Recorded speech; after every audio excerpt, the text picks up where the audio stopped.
Global Hindu વૈષ્ણવ પ્રેરણા મહોત્સવ તેના પ્રેરણા સ્ત્રોત્ર પૂજ્યપાદ ગોસ્વામી 108 શ્રી બ્રજરાજકુમારજી મહોદય શ્રીના શ્રી ચરણોમાં દંડવત પ્રણામ. પૂર્વમાં અમારા ભાઈ શ્રી હેમાંગભાઈ દ્વારા અનેકવિધ માહિતી આપી અને આ પુષ્ટિ માર્ગના 550 વર્ષના ઇતિહાસમાં આ દિવ્ય મહામહોત્સવનું આયોજન પહેલી વખત થવા જઈ રહ્યું છે. ઘણા લોકો તો ભક્તજનો કહે છે કે ન ભૂતો ન ભવિષ્યથી, પણ પ્રભુને આપણે પ્રાર્થના કરીએ કે આવા ને આવા મહોત્સવો આ સંસ્કારી વડોદરા નગરીમાં થયા જ કરે. અને ખાસ મેં પૂર્વમાં જણાવ્યા અનુસાર પ્રથમ વગર ઘણી વસ્તુઓ અહીંયા નવી પહેલ કરવામાં આવી છે.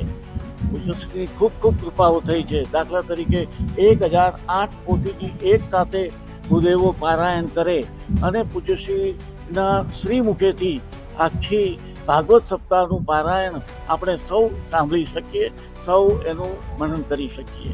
સાથે સાથે બહુ મહત્ત્વની વાત કરીએ તો અગાઉ જાણ કર્યા મુજબ રામેશ્વરમના 64 કુંડ અને 29 તીર્થો બધા થઈને ઓછામાં ઓછા 101 તીર્થ સ્થાનોમાંથી જલ અહીંયા પધારી ગયું છે.